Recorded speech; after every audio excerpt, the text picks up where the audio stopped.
초등학교 때 공부 못하는 애들 봐요. 다 성격 좋은 애들이에요. 내일이 시험인데도 느긋한 애들, 근심 걱정 없는 애들. 그런데 내일 시험인데도 느긋하게 컴퓨터 게임하고 텔레비 보고 있으면은 엄마가 느닷없이 이렇게 말합니다. 내가 너 같은 거 낳고 좋다고 미역국 끓여 먹은 내가 미친년이다. 초등학교 4학년 애가 엄마가 왜 나를 낳고 미역국 먹었다고 미쳤다고 그러지? 이때부터 삐뚤어지기 시작하는 거예요. 그리고 되게 성격 좋고 공부 못하는 애들이요, 성적에 신경을 안 써요. 확인도 안 해. 성적 확인은 누구만 하냐면 엄마만 하는 거. 엄마만. 걔는 시험을 잘 봤는지 못 봤는지도 몰라. 성적표도 그냥 갖다 주고. 그러니까 행복하게 밥을 먹고. 또 성격 좋은 애들이 밥을 또 잘 먹어요. 밥을 막 행복하게 먹고 있는데 성적 받아본 엄마가 애한테 또 한마디예요. 이 성적 받고 밥이 목구멍으로 넘어가냐? 너 그렇게 해서 어떻게 세상 살라고 그러느냐? 너 독하게 마음 먹고 살아야 된다. 그래서 애들이 점점 독해지는 거예요. 독해져갖고 그렇게 1년 후배 여학생을 그렇게 두들겨 패는 거예요. 크게. 난 내 강의 때 핸드폰 올려도 한 번도 신경질을 부린 적이 없어. 한 번도. 이것도 다 이해가 되더라고. 내 나이만 돼도 네 바지에서 올리는지 내 바지에서 올리는지도 몰라. 예. 또 우리 할머니들 내가 노인대학 강의해보면은 핸드폰이 울려도 이게 끌 줄을 몰라요. 유일한 방법은 받는 거야. 딱 봐도. 나 신부님 지금 강의 들어. 근데 저쪽에서 엄마 중요한 얘기야. 그러면 공간 개념이 없어져요. 말해봐. 그러고 나보다 더 크게 대화를 해. 무슨 일인데? 막 이러면서. 나이를 먹으면 어쩔 수가 없어요. 그래서 내가 깨어서 있으라는 거예요. 이렇게 살았으면은 어떻게 죽어야 되느냐. 이 죽는 것도 큰 숙제예요. 여러분들 최고의 숙제가 뭔지 알아요? 잘 죽는 거예요. 여러분들 80살 넘어갖고 심폐소생술 하면 어떻게 돼요? 갈비뼈 다 부러져요. 왜 죽어가면서 갈비뼈 부러뜨려가면서 죽어야 돼? 그냥 편안하게 죽으면 되지.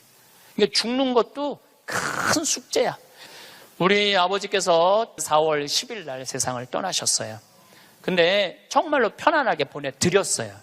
그리고 저는 아버지에 대한 그리움이 있지만 이제는 떠날 때가 돼서 떠나셨다라는 생각 들어요. 87세에 떠나셨으니까 그럼 뭐 그 정도면 됐죠.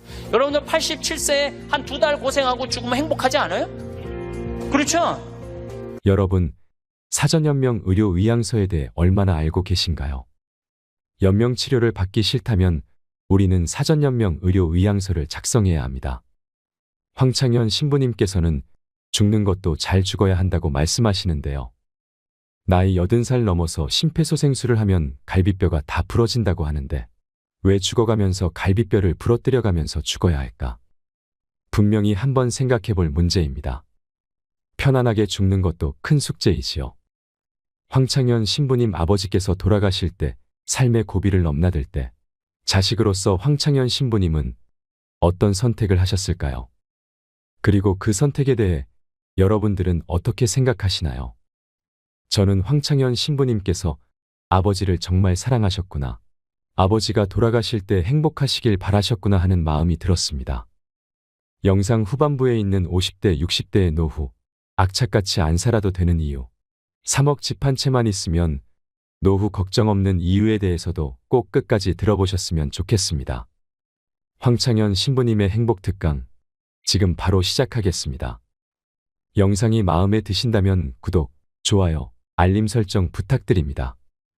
참 예수님, 네, 우리는 출세해야지 행복하다고 생각하고 돈이 많아야지 행복하다고 생각하고 공부를 잘해야지 행복하다고 생각을 하는데 제 생각에는 오히려 출세 안 하는 게 행복하고 돈 적은 게 행복하고 공부 못하는 게 행복할 수 있어요.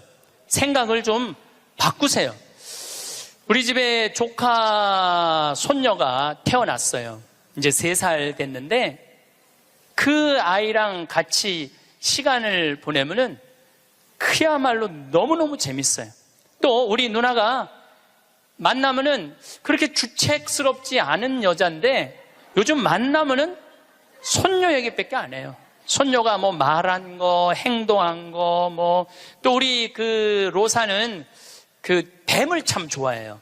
살아있는 뱀을 3살짜리가 목을 막 감고 막 뱀 만지고 도마뱀 만지고 아주 특이하네. 그렇게 뱀을 좋아해. 만지는 걸 참 좋아하고.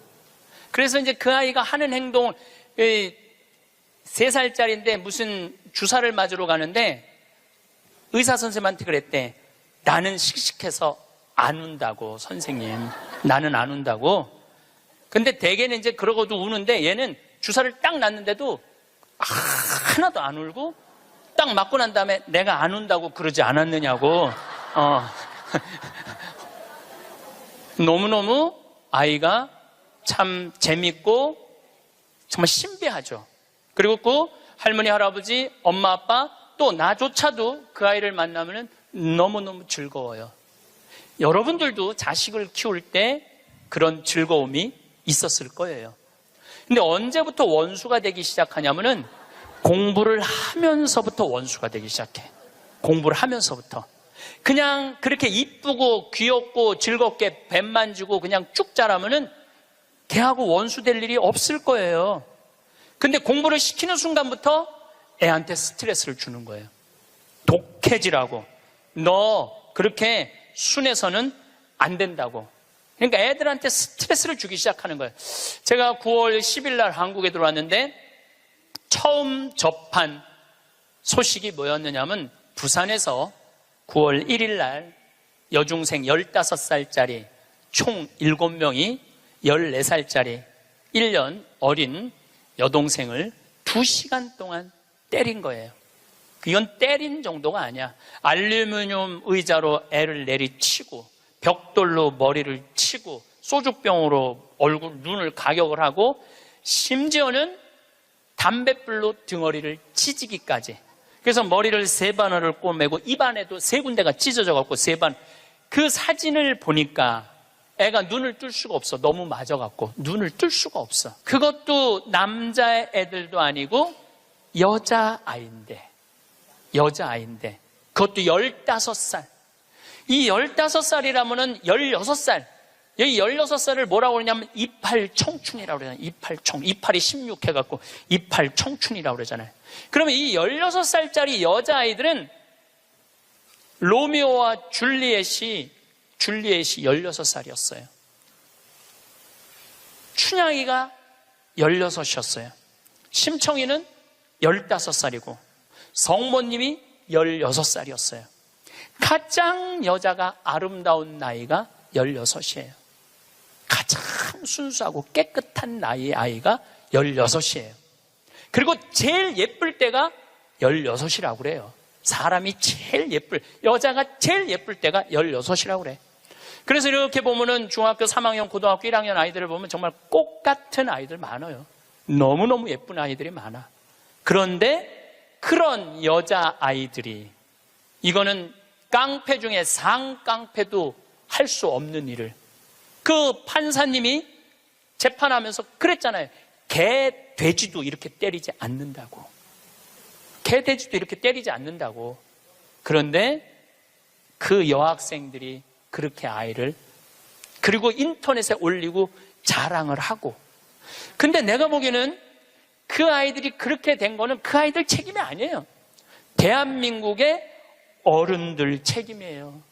대한민국 어른들 책임이에요. 어른들이 그렇게 키운 거예요.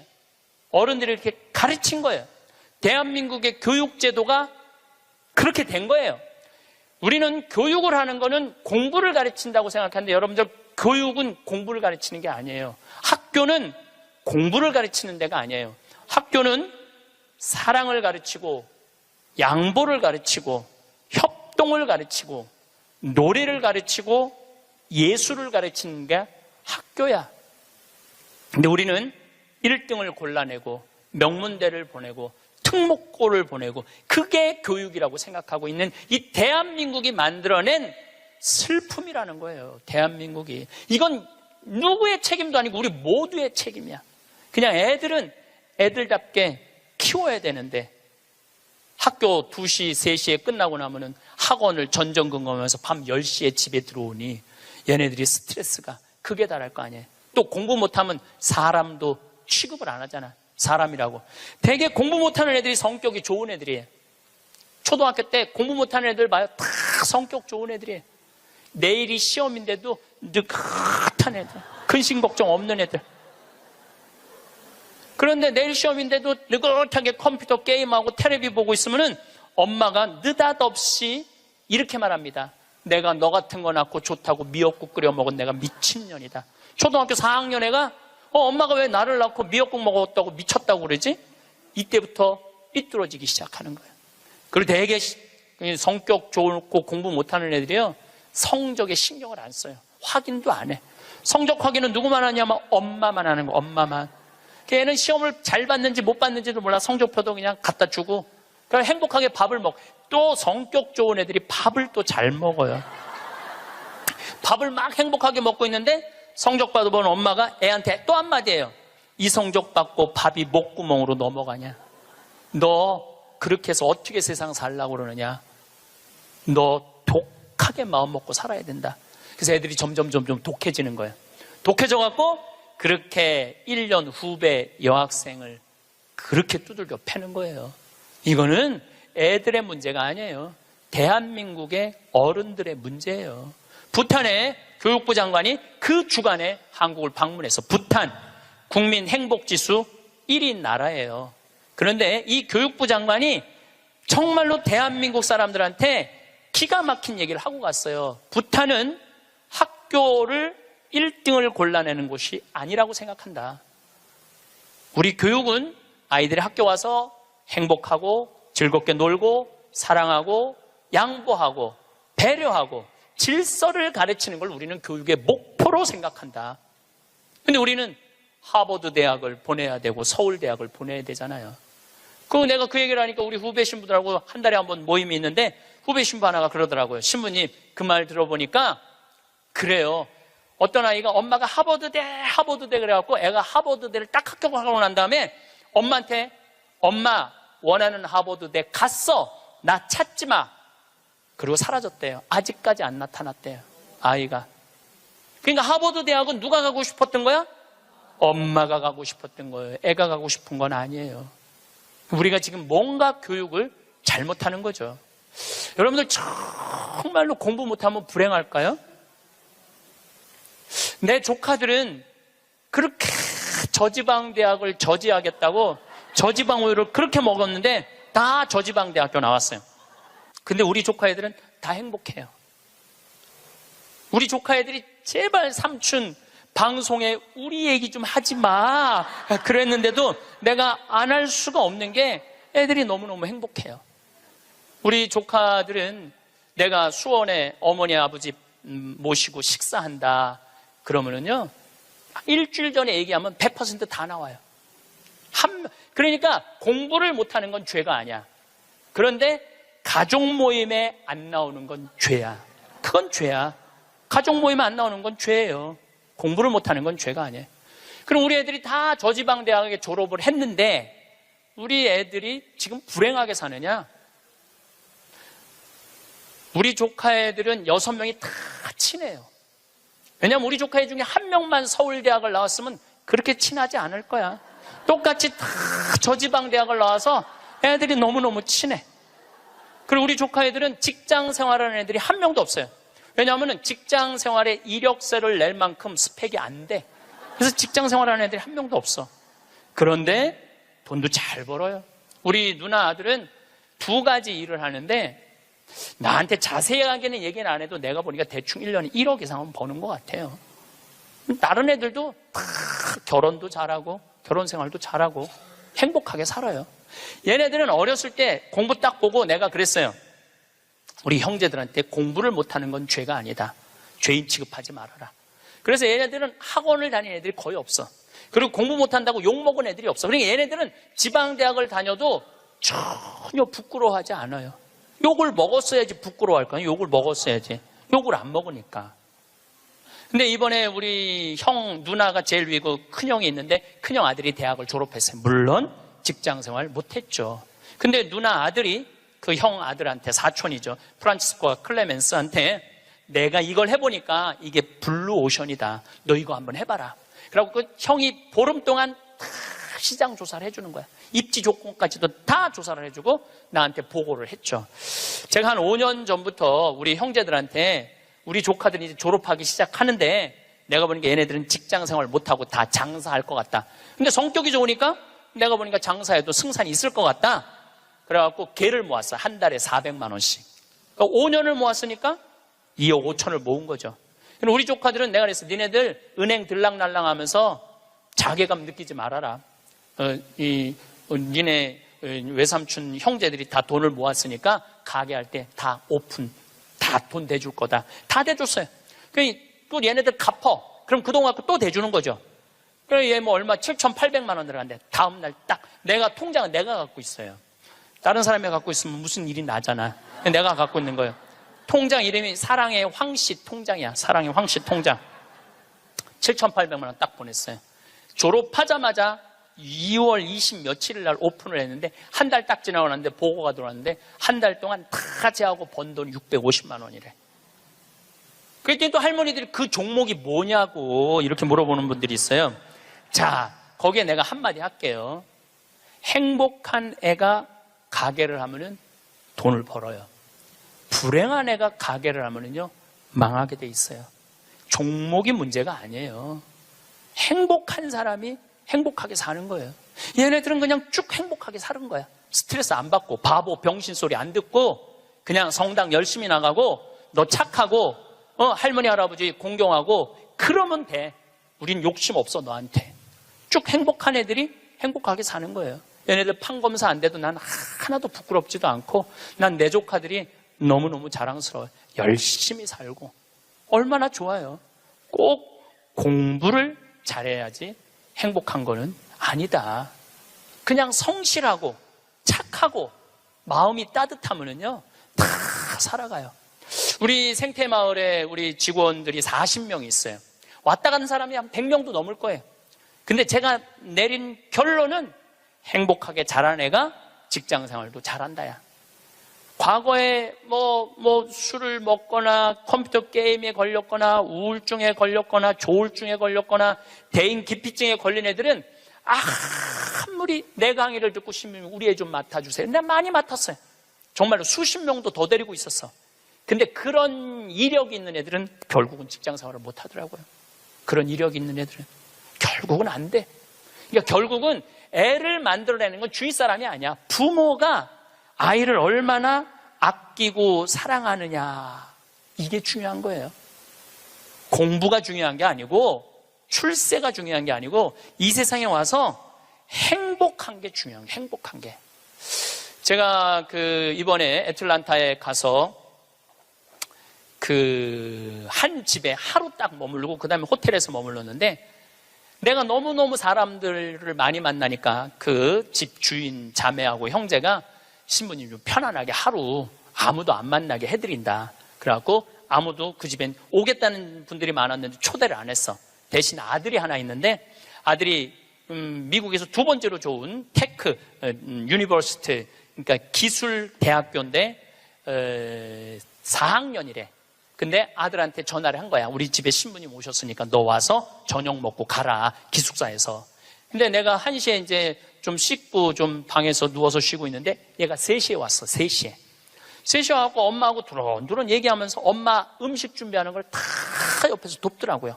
고기도 굽고 6시에 밥을 먹는데 아이가 너무너무 얼굴에 순해.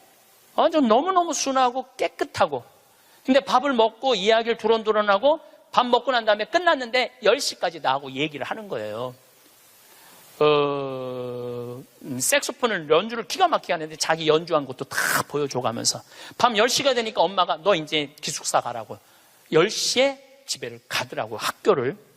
내가 여러분들 집에 갔어. 여러분들 자녀 중에 서울대학 법대 다니는 애가 있어. 근데 내가 여러분들 집에 방문했어. 5분 신부님 오니까 너 우리 집에 와서 저녁 식사해라. 그러면 와서 3시부터 밤 10시까지 식사 같이 할 자식이 얼마나 있을까요? 내가 보기에는 거의 없어요. 왜냐하면 내가 본당 신부 때 가정 방문하면은 방에 있는데도 나오는 애가 거의 없어요. 자기 공부한다고. 아니, 본당 신부님이 가정방문을 했는데 방에 있는데도 안 나와. 이게 지금 대한민국의 교육의 현실이에요.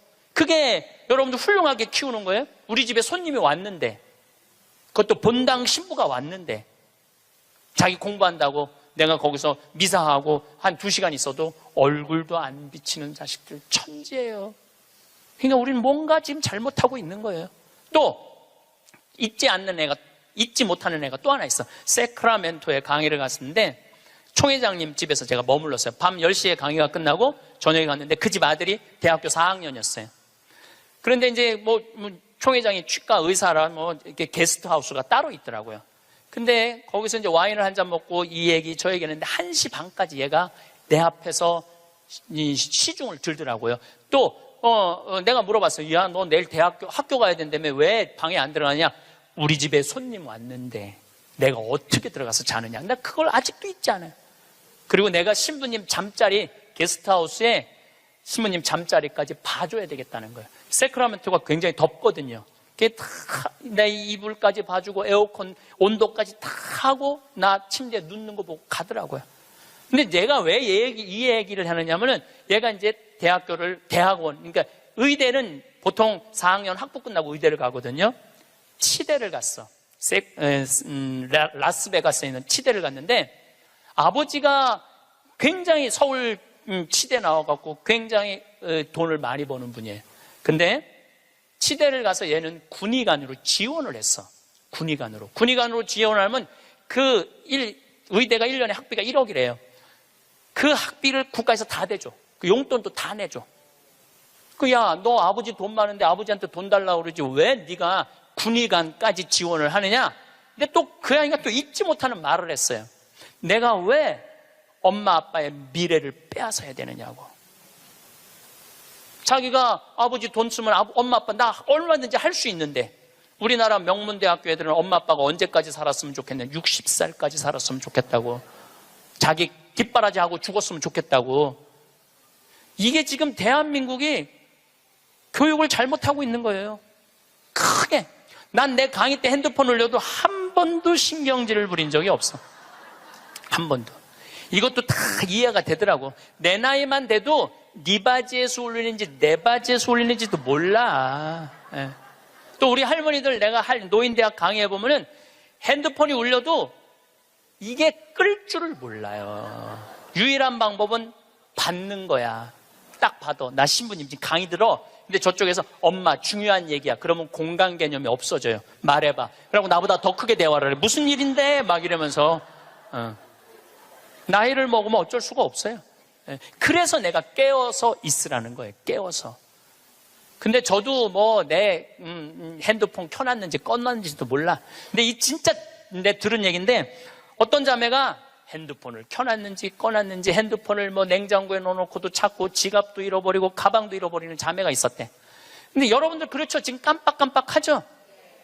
옛날 같으면 46세 평균 연령이었을 때는 100년 전에 여러분들 지금 살아있는 사람 한 명도 없어. 다 죽었어. 근데 너무 오래 사니까 그런 일이 벌어지는 거야. 너무 오래 사니까. 잊어먹는 것도 많고. 근데 어떤 자매가 하도 건망증이 많은 자매가 너무 잘 잊어먹었는데. 근데 한 번은 이제 운전을 하려고 딱 차에 탔는데 운전대가 없어졌더래. 운전대가. 내가 이제 잊어먹다 운전대까지 잊어먹는구나. 너무너무 당황을 했대. 이 운전대가 어디 갔나 이놈의 차에. 한참을 찾고 정신을 차려보니까 앞문으로 타야 되는데 뒷문으로 탄 거야. 뒷문으로 타갖고 거기서 운전대를 찾고 앉아있어. 이게 앞문인지 뒷문인지도 모르고서 이게 너무 오래 살아서 그래. 너무 오래 살아서. 어쨌거든 이 친구가 한국에 평창에 와갖고 내가 또 장어도 사줬어요. 근데 이미 벌써 치대를 졸업하고 한국에 와서 용산에서 근무를 하고 이제 돌아가서 의사를 개업을 했다고 그래요. 내가 외국에 이렇게 다니면 경쟁이 없는 나라 애들이요 부드러워요. 따뜻해요. 경쟁이 없는. 근데 경쟁이 있는 데를 가보면요 너무너무 살벌해요. 근데 대한민국은 나라 전체를 경쟁으로 만들어 놨잖아요. 나라가 살벌한 거예요. 나라가. 또 이 프랑크푸르트에 유럽에 강의를 갔는데 그 가족들도 내가 잊지 못해.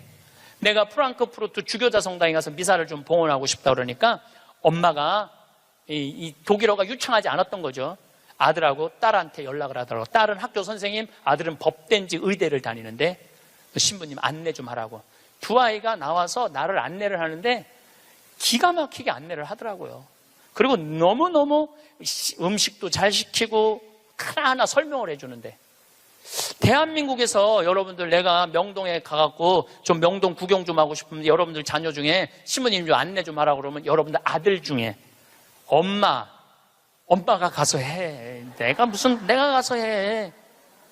그러니까 이게 이 영어로 말하면 우리나라 애들은 프렌들리하지 않아요. 다정하지 않아요. 다정하지가 않아.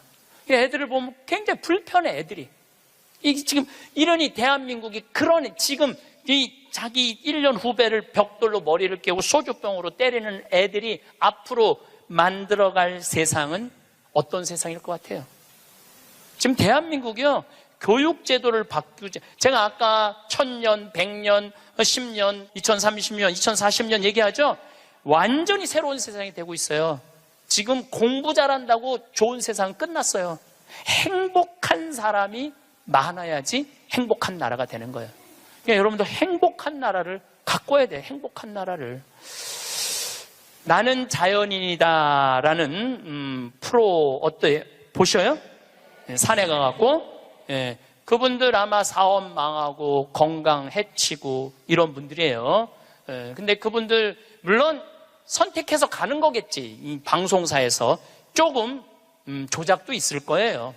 그렇지만은 제가 보기에는 그 나는 자연인이다, 그분들은 명예도 재산도 권력도 돈도 없는 사람들이야. 근데 그 사람들 행복해 보여, 안 행복해 보여? 행복해 보이죠? 국회의원들 지금 그 사람들 여러분 보면 행복해 보여, 안 행복해 보여? 그러니까 우리는 행복의 기준이 바뀌어야 돼. 신부님 말씀대로 성주순례도 가고 맛있는 것도 사 먹고 다 했는데 돈 다 썼는데 그때도 안 죽고 주머니에 돈 한 푼 없으면 어떻게 해요? 그때는 여러분들 어떻게 하면 되느냐면 집에 가만히 앉아 있으면 돼요. 그때는. 근데 문제는 뭐가 문제냐면은 나중에 쓰려고 지금 가만히 있는 분들이 많아요. 나중에 쓰려고. 근데 내가 이렇게 얼굴을 보니까 돈 쓸 수 있는 마지막 얼굴들이야. 나중에 어디서 나중에. 지금 안 쓰면은 나중에는 더 못 써요. 지금 안 쓰면 나중에 더 못 써요. 그러니까 지금 쓰세요. 성주순례도 가고, 한국도 지난 목요일 날 우리 직원들 데리고 민둥산에를 갔었어요. 정선에. 너무너무 잘 해놨어. 내가 전 세계를 다니면서 대한민국처럼 등산 잘할 수 있도록 꾸며놓은 나라도 없어요. 대한민국처럼 등산할 수 있도록 꾸며놓은 나라도 없어요. 또 그거 끝나고 난 다음에 정선에 레일 바이크라는 걸 우리 직원들 40명하고 탔어요. 이야, 신나더라고요. 우리나라도 다닐 때가 너무너무 많아요. 그리고 여러분들이, 제가 한 10년 전에 할머니들이 용돈이 5만 원 나올 때가 있었어요. 내가 그때 할머니들한테 뭐라고 그러냐면 5만 원 다 닦아 써라. 조금 있으면 10만 원 나올 거니까. 10만 원 올랐죠? 다 닦아 써라. 조금 있으면 20만 원 나올 거다. 지금 20만 원 나오죠? 다 닦아 쓰세요. 5년 후에는 최소한 60만 원, 70만 원 나와요. 5년 후에는 내가 자신 있게 얘기할 수 있어요. 그리고 그렇게 가야 되고, 그렇게 가야 돼요. 그래야지 여러분들도 행복하게 살 거 아니야. 우리나라가 경제 규모가 작으면 내가 이런 말을 감히 못해요. 우리나라 경제 규모 굉장히 커요. 그리고 대기업에서 돈을 내놔야 돼요. 대기업에서 돈을 내놔야 돼요. 이번에도 삼성 3분기 실적 보고 하니까 엄청나게 벌었더라고. 아는 사람도 대한민국에 나밖에 없을 거야. 근데 쓰러질 때 재산은 12조 5,900억이었어요. 쓰러질 때 12조 5,900억. 근데 3년 5개월 만에 주식이 올라갔고 20조야. 20조. 그런데 그 20조가 무슨 의미가 있을까요? 아무 의미가 없어요. 재물은요, 내가 나눌 때 의미가 있는 거예요. 나 혼자 이걸 가지고 나 돈 많다고 자랑하는 건 아무 의미가 없어요. 그래서 인생은 여러분들, 이제는 여러분들이 자아 완성이라는 큰 숙제가 남아있어요. 이제 뭐 출세할 것도 아니고, 판사 될 것도 아니고, 검사 될 것도 아니고, 국회의원 될 것도 아니고, 대통령 될 것도 아니잖아요. 그건 또 중요한 것도 아니고, 가장 중요한 거는 내가 이 세상을 충만하게 살아가고, 행복하게 살아가고, 확신을 가지고 살아가는 게 중요한 거예요. 그러려면 자아 안성을 하기 위해서 뭐가 필요하냐면 깨달음이 필요한 거예요. 깨달음. 깨달으려고 여기 나온 거 아니에요? 그렇죠? 오늘 많이 깨달았죠? 여러분들은 내가 봐도 훌륭한 분들이야. 훌륭한 분들이야. 예. 여러분들 정말 훌륭한 분들이에요. 여러분들 같은 마음이 많은 분들이 있으면 대한민국은 행복해요. 제가 사제로 살면서 처음에는 몰랐어요. 사제가 얼마나 위대한 일을 할 수 있는 사람인가를 몰랐어요. 그냥 신부 강론하고 미사하는 건 줄만 알았어요. 근데 지난번에 우리 평화방송에서 성서 황창현 신부와 함께 했다는 성경 여행 있죠? 예, 그거를 하면서 12번을 강의를 했어. 총 24시간이지만 한 번 강의할 때마다 내가 한 사람씩 고쳐준다고 그랬어요. 병원에서. 왜냐하면 예수님 성서를 묵상하면 전부 병 고치는 거야. 여기 오신 분들도 아마 아픈 것 때문에 고통스러운 분들 많을 거예요. 그리고 이게 빨리 치유되기를 간절하게 바라는 분들 많을 거야. 근데 문제는 나는 말씀의 은사는 받았는데 치유의 은사를 못 받았어요. 난 진짜 치유의 은사가 없는 것 같아.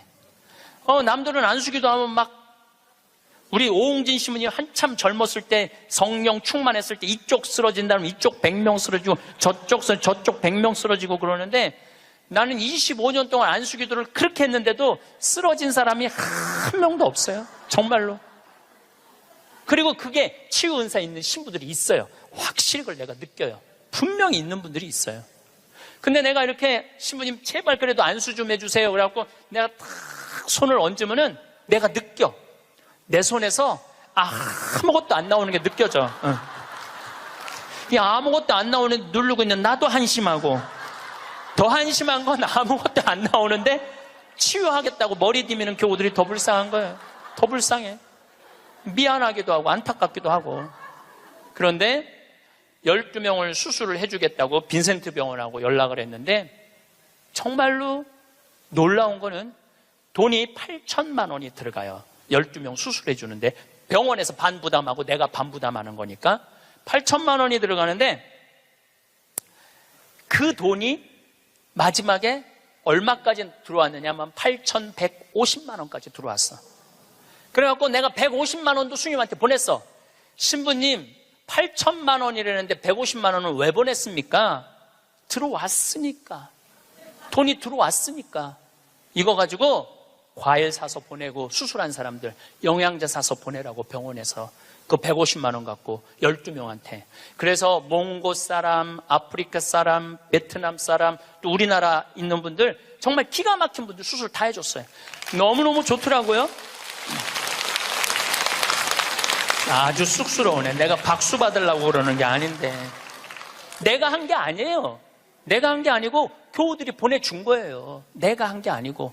제가 뭘 깨달았느냐 하면은 내가 하지 않아도 내가 통로가 된다는 걸 깨달아서 통로가. 그런데 더 놀라운, 이건 박수 받을 게 아니라 더 놀라운 거는 그 성경 여행에 그걸 보면서 할머니들이 돈을 보내준 거야. 할머니들이 돈을 보냈는데 그 할머니 아마 돌아가셨을 수도 있어. 전라도 광주에 있는 할머니인데 평창에 피정을 오셨어. 신부님, 저 온몸에 암이 다 퍼졌습니다. 아마 2달, 지난 6월 달에 와서 할머니가 나한테 한 얘기예요. 2달, 3달밖에 못 살 것 같습니다. 그런데 제가 나는 죽어도 신부님이 죽어가는 사람 수술해 주는 거 방송을 통해서 봤습니다. 제가 신부님 평생 모은 돈 2천만 원을 8월 며칠이면 그걸 탄대. 그걸 보내드릴 테니까 저는 죽지만은 신부님 2사람 살려달라고 돈을 보냈어. 2천만 원을 8월. 나는 이제 뭐 미국에 있었으니까 한국에 들어와 보니까 돈이 들어와 있었더라고, 할머니가. 그리고 그걸 보고 또 돈이 많이 들어왔어. 하여튼 많이 또 들어왔어. 그래갖고 스님한테 또 연락을 해갖고 수술해 주라고 그랬더니 또 8명을 또 수술을 해줬어요. 그래서 이제 다음 주 목요일 날 평화방송하고 수요일 날인가 보다. 다음 주 수요일 날 평화방송하고 전달식 돈 4천만 원이면은 8명을 수술해 줄 수 있는 거. 4천만 원이면은 저는 한 푼도 안 냈어요. 저한테 박수 치지 마세요. 저는 한 푼도 안 냈어요. 근데 제가 뭘 깨달았느냐 하면은 내가 좋은 지향을 가지고 저는 이런 일을 하고 싶습니다. 이렇게 도와주고 싶습니다. 내 이 지향을 가지고 살면은 하느님이, 그리고 하느님을 사랑하고 하느님 나라를 사랑하는 교우들이 도와주는구나. 그러니까 내가 심부름의 역할은 할 수 있는 거 아니냐. 그런 걸 깨달으니까 이제 어려운 데를 찾아서 도와주게 되더라고요. 근데 놀라운 거는 이제 얼마 전에는 외방선교에서 필리핀 바기오라는 곳에서 이상원 배다라는 젊은 신부가 10년 동안 거기 농민들을 위해서 살았대. 유통 시스템을 하고 싶대. 냉동차가 있으면은 마닐라로 그 농사진 걸 보낼 수 있대. 그래서 그것도 또 5천만 원을 도와줬어요. 근데 내 돈으로 도와주는 게 아니에요. 도와주라고 보내주는 분들이 너무너무 많은 거야. 그래서 아마 다음 달에는 내가 이제 동영상을 여러분들 보면은 기가 막힐 거예요. 아프리카 잠비아에 지금 이루어지고 있는 일들을 보면은 기가 막힐 거예요. 그래서 여러분들도 내가 왜 사는지 그걸 깨달아야 돼. 내가 왜 사는 이유가 있을 거 아니에요. 그냥 살아? 내가 하다 못해. 여러분들 자식들한테도 성당 나오는 자식들한테, 성당 안 나오죠, 자식들. 여러분들은 전부 다 열심히 한 분들 아니야? 그럼 제일 고민이 뭐야? 자식 성당 나오는 거 아니야? 그렇죠?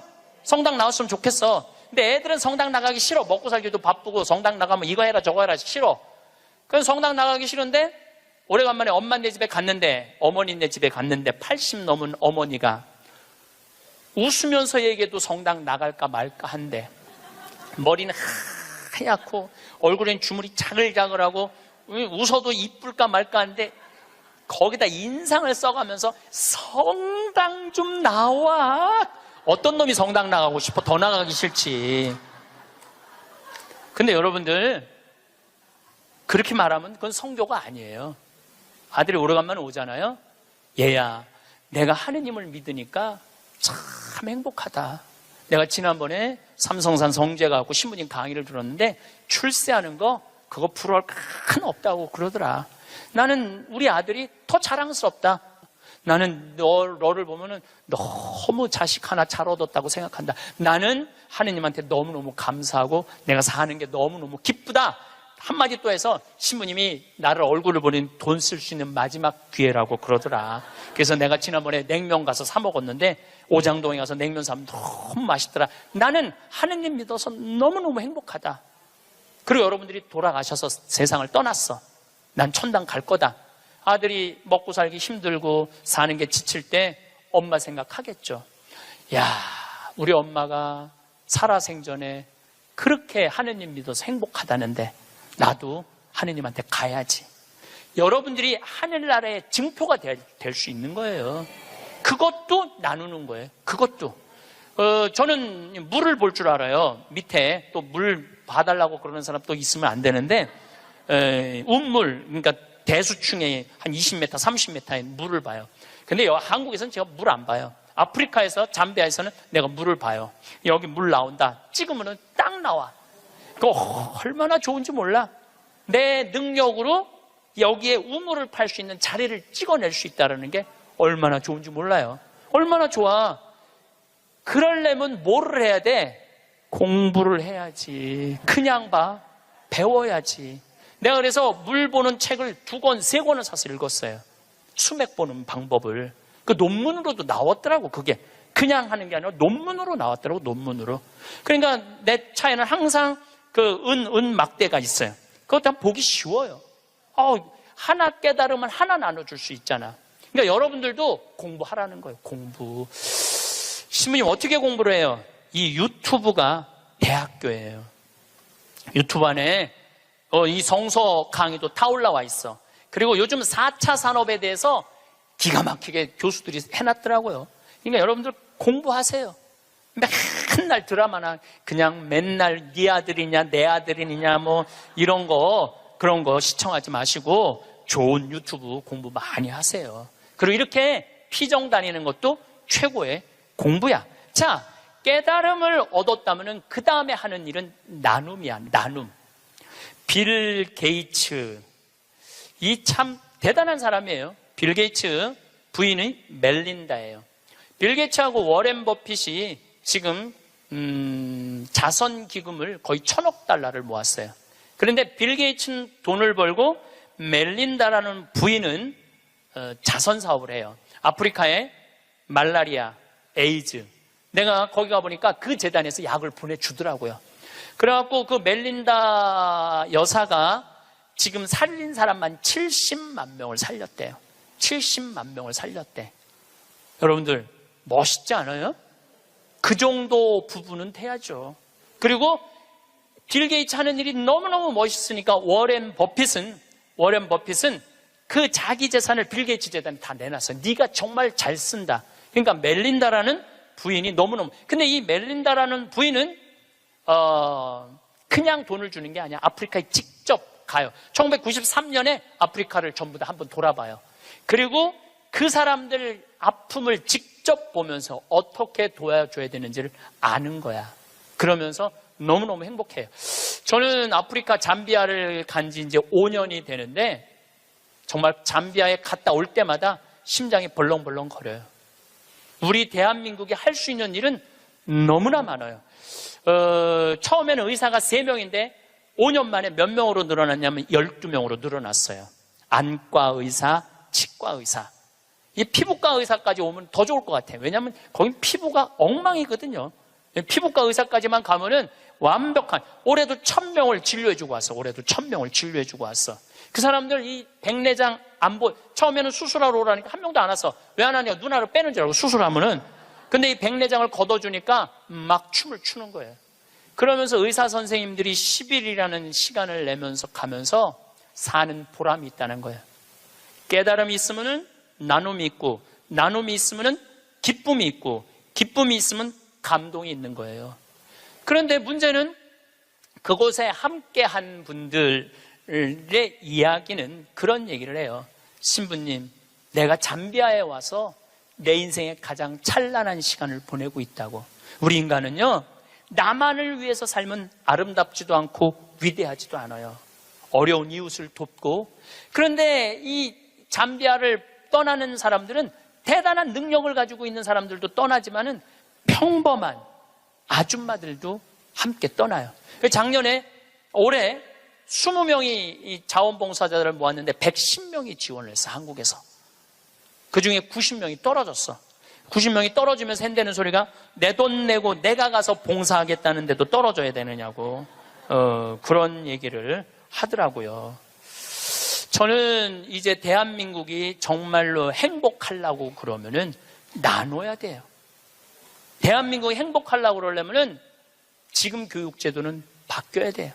학교에서 등수 매기지 말아야 돼요. 학교에서 지금 고등학교 애들 음악 시간, 체육 시간 없애고 있어요. 공부해야 된다고. 내가 보니까 정신 나간 짓이에요. 아이들이 노래를 하면서 공을 차면서 사회성을 배우는 거예요. 책상에 앉아고 공부만 하잖아요. 얘네들은 아무것도 쓸데없는 애들이에요. 여러분들 공부 못하면 신부님 뭘 먹고 살아요? 지금 대한민국의 공장에 외국인 노동자가 150만 명이에요. 우리 형님도 공장을 운영하는데 외국인도 한 달에 240만 원을 줘야 된대요. 그러면은 내가 펜대 굴릴 생각 안 하고 몸으로 해갖고 여러분들 지금 공장에 가면은 천지가 돈 200~300만 원 다 받아요. 근데 우리는 뭐만 배웠어? 공부만 배웠고 출세만 배웠고 최고 높은 자리에 올라가는 것만 배웠어. 공장에서 일하는 건 용납을 할 수가 없는 거야. 자존심 상해서. 그래서 명문대학교 나온 애들 50%가 취직이 안 된 애들이 집에서 놀고 있는 거야. 누구 거 빼먹고 살아? 엄마 아빠 미래를 빼먹고 살고 있는 거예요. 엄마 아빠 미래를. 근데 이게 왜 그러냐면 대한민국이 잘못 키워서 그래요. 잘못 키워서. 몸으로 사는 거는 결코 나쁜 게 아니에요. 몸으로 사는 것처럼 솔직하고 정직한 게 없는 거예요. 그래서 여러분들도 정말 애들을 공부로 가르치지 말고 사람을 가르치는 교육을 저는 했으면 참 좋을 것 같아요. 이제 다음 마지막으로 이렇게 살았으면 어떻게 죽어야 되느냐. 이 죽는 것도 큰 숙제예요. 여러분들 최고의 숙제가 뭔지 알아요? 잘 죽는 거예요. 잘 죽는 거. 이 내년 2월 달부터 사전 의료 의학 지향서. 그러니까 나는 사전 연명 의료 그거를 이제 나는 이제 죽을 때 연명 치료 안 한다. 그게 법으로 통과됐어요.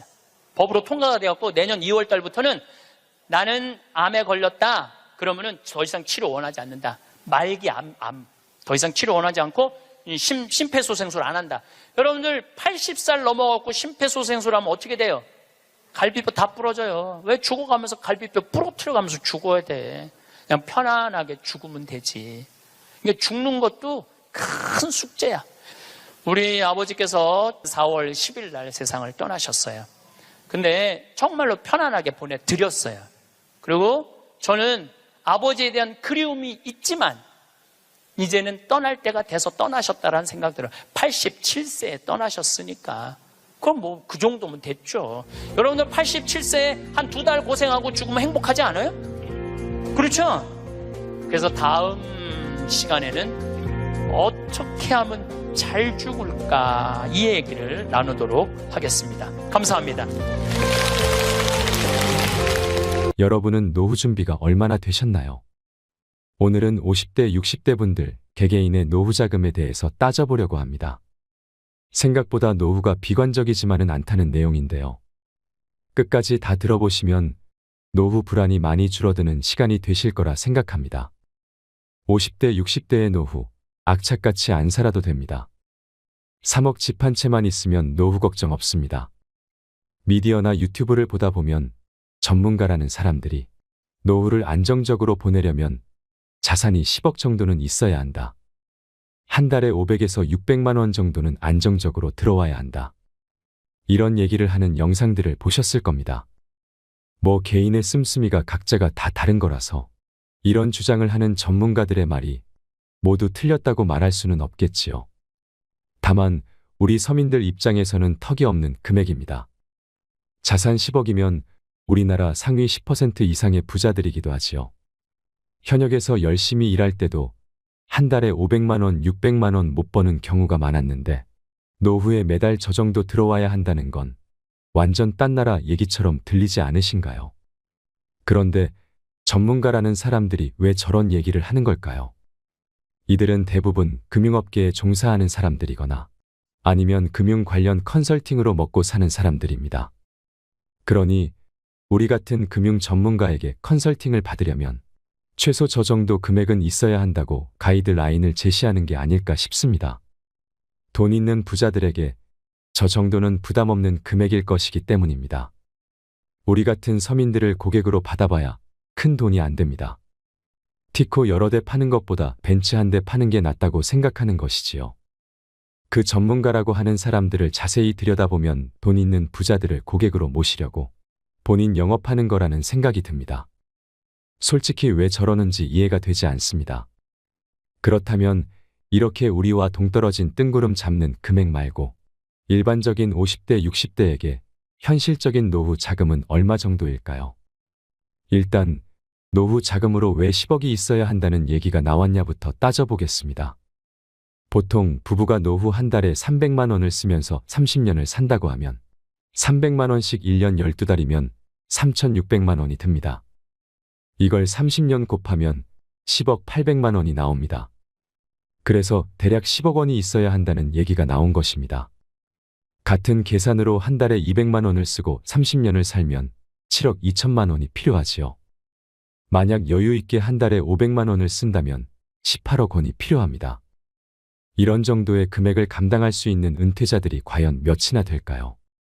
보통 금융 전문가들은 이 금액을 대략적으로 계산해서 알려주고 이건 물가 상승률을 반영하지 않은 거라 실제로는 더 많은 돈, 더 많은 노후 자금이 필요하다고 겁을 주고 시작합니다.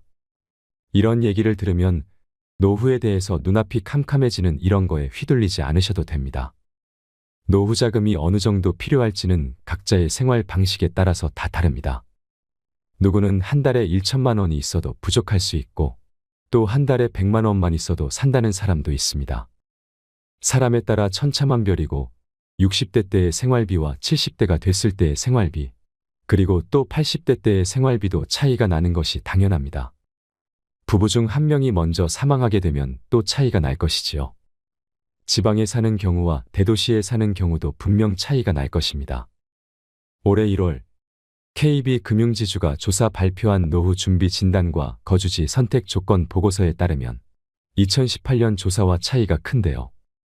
은퇴 후 부부가 기본적인 의식주 해결만을 위한 최소 생활비로 월 251만 원이 든다고 합니다. 하지만 어디 밥만 먹고 살 수 있나요? 여행도 다니고 손주 들어오면 용돈도 좀 주고 가끔 친구들 만나고 하는 품위 유지비까지 포함한 적정 생활비로는 월 369만 원이 된다고 합니다. 251만 원에서 369만 원 정도가 노후 한 달을 사는데 필요한 금액이라는 건데요. 이 금액이 노후 생활비로 너무 많다고 생각하는 분들도 있으실 거고 또 부족하다고 생각하시는 분들도 물론 있을 겁니다. 노후가 되면 얼마를 쓰게 될까 감이 안 잡히시는 분들도 있으실 텐데요. 은퇴 전문가들은 은퇴 전 생활비에서 대략 70% 정도가 적절하다고 얘기합니다. 만약 은퇴 전 생활비가 500만 원이었다면 은퇴 후 적정 생활비는 500만 원의 70%인 350만 원이 되는 거지요. 은퇴 전 한 달에 300만 원을 썼다면 은퇴 후 적정 생활비는 210만 원이 되는 겁니다. 이 비율을 80%, 90% 높이면 좋겠지만 이러면 경제적으로 부담이 커져서 힘들 수 있습니다. 또 50%, 60% 많이 낮추면 경제적 부담은 줄어들지만 또 삶의 질이 떨어질 수 있습니다. 그렇기 때문에 70% 정도를 적정선이라고 보시면 무난합니다. 2022년 통계청의 가계금융복지조사 결과에 의하면 실제 은퇴 가구의 생활비는 앞에서 말씀드린 적정 생활비 369만 원과 차이가 큰 것을 알 수 있습니다. 60대 은퇴 가구의 실질 생활비는 월 226만 원, 70대 은퇴 가구의 생활비는 162만 원, 80세 이상의 은퇴 가구는 월 121만 원으로 은퇴 후 최소 생활비인 251만 원에도 크게 못 미치는 것으로 나타났습니다. 실제 금융기관이 조사한 최소 생활비보다 더 적은 돈으로 살아가고 있는 것입니다. 물론 이 금액이 적정하냐 아니냐, 삶의 질이 어떠냐 하는 건 따져봐야 할 문제지만 저 정도 금액으로도 다 사라진다는 얘기입니다. 그렇다면 은퇴 후에 평균적으로 어느 정도 소득을 올리냐 따져봐야 할 텐데요. 노후소득 피라미드에 60세 이상 은퇴 가구의 월 소득을 분석한 결과 최상위층은 525만 원의 소득을 올리고 있었고 최하위층은 101만 원으로 편차가 컸는데요. 은퇴 가구 전체 평균을 내보니 월소득이 176만 원인 것으로 나타났습니다. 이 월소득은 두 부부의 기초연금, 공정연금, 사적연금, 퇴직연금 등의 연금과 부동산, 예적금, 주식, 채권 등의 임대소득과 금융소득을 모두 합한 금액입니다. 매월 고정적으로 수령하는 평균 176만 원의 금액이 어떤 의미인가를 살펴볼까요? 방금 전 노후 필요자금 계산한 방식으로 계산을 해보겠습니다. 65세부터 연금이 나오니 그때부터 25년을 계산해보면 176만 원 곱하기 12개월이면 2112만 원으로 1년에 이만큼 나오고 이걸 25년으로 계산하면 5억 2800만 원이 됩니다. 지금까지 평균적으로 살아오신 50대, 60대 분들이라면 일단 이 정도는 기본적으로 확보하고 있다는 얘기입니다. 5억 원이 넘는 금액이 이미 확보되어 있다니 놀랍지 않나요? 앞으로 국민연금이 줄어든다거나 부동산 가격이 폭락한다더라, 이건 물가 상승률을 반영하지 않았다 등등 여러 가지 변수가 있을 수 있는데요. 물론 국민연금이 줄어들 수 있고 부동산 가격이 떨어질 수도 있습니다. 다만 물가 상승률 부분은 대부분 연금이나 수익에는 반영이 되어 나오기 때문에 큰 차이는 없을 거라고 생각이 되지요. 너무 부정적인 면만 보지 말고 긍정적으로 보자는 얘기입니다. 지금까지 계속 복지가 확대되어 왔고 노후 소득도 꾸준히 증가해 왔습니다. 그러니까 분명 늘어날 여지가 있는 부분이 있습니다. 그러니 정확한 금액이 얼마냐가 아니라 대략적으로 내 생각보다 큰 노후 자금이 이미 마련되어 있다는 개념으로 이해해 주세요. 그리고 이게 다가 아닙니다. 2023년 기준 50대의 순자산은 4억 937만 원, 60대 이상은 4억 8,630만 원인 것으로 나타났습니다. 대략 5억 원이라는 얘기인데요. 평균 자산이 이것보다 많은 분들도 있을 거고 더 적은 분들도 있을 겁니다. 수도권에서 아파트 한 채만 있어도 대부분 이 금액을 넘어가니 평균을 내면 그렇다는 얘기일 겁니다. 그런데 이 자산이 대부분 뭘까요? 부동산. 그러니까 지금 우리가 사는 집입니다. 이 집을 노후 자금으로 활용할 수 있죠. 바로 주택연금으로 돌려서 받을 수 있다는 것입니다.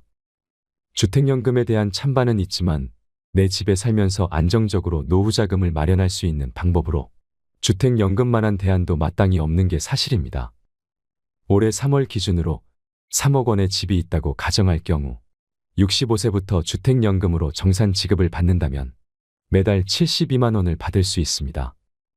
주택 가격이 4억 원이면 96만 원, 5억이면 120만 원을 받을 수 있지요. 물론 주택연금은 물가 상승률이 반영되지 않고 또 한 곳에서 계속 살아야 하는 등 따져볼 부분이 있지만 그래도 죽을 때까지 나오는 거라 오래 살면 살수록 유리해지는 면이 있습니다. 앞으로 수명이 갈수록 더 길어진다고 하는데요. 건강하다면 가입하는 게 유리합니다. 아까 은퇴 가구의 평균 수입이 매달 176만 원이라고 했는데 여기에 주택연금까지 같이 수령한다고 계산하면 주택 가격 3억의 경우 수입 176만 원에 주택연금 76만 원을 더하면 매달 248만 원을 받는 것입니다.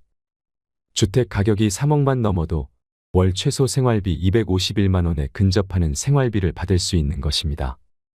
주택 가격이 4억이 경우 96만 원을 더해서 272만 원. 주택 가격이 5억이면 120만 원을 더해서 약 296만 원을 매달 받는 게 되지요. 이 정도를 매달 받을 수 있다니 갑자기 안심이 되지 않나요? 집을 자식 물려주지 않고 노후 자금으로 활용하면 노후 걱정이 정말 많이 줄어듭니다. 그러니 집은 자식에게 물려준다는 생각은 지금부터 버리세요. 노후 적정 생활비는 조사 기간마다 조금씩 차이가 있긴 합니다. 그렇지만 지금까지 정상적으로 평균적인 삶을 살았고 자가주택이 있다면 우리 50, 60대 분들은 개인적으로 노후 두 부부 사는 데는 크게 문제가 되지 않는다고 봅니다. 그리고 아직 젊습니다. 요즘 60세, 65세 이 나이부터 은퇴했다고 노는 분들 거의 없습니다. 대부분 경제활동을 계속 유지하고 있습니다. 큰 돈을 벌지 않더라도 소일거리 삼아 조금씩만 벌어도 노후가 훨씬 여유가 있습니다. 은퇴 후에도 일정 수준 경제 활동을 유지한다면 쓸 거 다 쓰고도 저축도 하면서 지낼 수 있습니다. 그러니 은퇴하고 연금이 나오는 65세까지 잘 버티시면 됩니다. 물론 연금이 개편돼 수령 시기가 1, 2년 정도 늦어질 수도 있습니다. 이 부분도 욕만 할 게 아니라 그만큼 수명이 더 늘어날 테니 긍정적으로 받아들이셔야 합니다. 은퇴 후 부부가 허리띠 졸라매고 연금 나올 때까지만 잘 버틴다 생각하세요. 아직 젊으니 무리는 없을 겁니다. 지금까지 말씀드린 노후 수령액이 평균보다 많은 분들은 좀 더 편안하고 여유로운 노후를 보내실 겁니다. 반대로 수령액이 평균보다 낮은 분들은 이후로도 조금 더 노력을 하셔야 합니다. 꾸준히 일정 금액 이상 소득을 올릴 방안을 찾으셔야 합니다. 또 지출을 줄여서라도 삶의 균형을 찾으셔야 하지요. 물론 평균을 일반화시켜서 말씀드린 거라 제가 앞서 말씀드린 내용이 모두에게 딱 맞지는 않을 것입니다.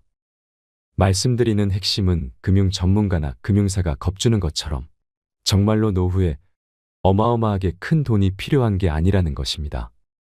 모자라는 돈을 또 지금부터 다 마련해야 하는 것도 아니고요. 지금까지 열심히 살아오셨고 앞에서 말씀드린 것처럼 평균 수준의 삶을 살아오셨다면 이 정도에서 아주 많이 벗어나지는 않을 거라는 겁니다. 그러니 노후가 막막하다는 막연한 생각은 내려놓으셨으면 좋겠습니다. 지금까지 50대, 60대의 노후가 그리 어둡지만은 않다는 얘기를 개인적인 차원에서 말씀드렸는데요. 말이 나온 김에 배우자분과 함께 국민연금, 퇴직연금, 개인연금 등 받을 연금이 얼마인지 그리고 주택연금을 신청하면 얼마나 받을 수 있나 하는 부분도 확인을 해보시길 바랍니다. 확인해 보시면 지금까지 하던 막연한 노후 걱정보다는 현실이 더 괜찮다는 생각이 드실 겁니다. 저도 확인해 보니 많이 안심이 되더라고요. 여러분들의 여유롭고 편안한 노후를 응원하겠습니다. 이상으로 책틀맨이었습니다. 영상 끝까지 봐주셔서 감사드립니다.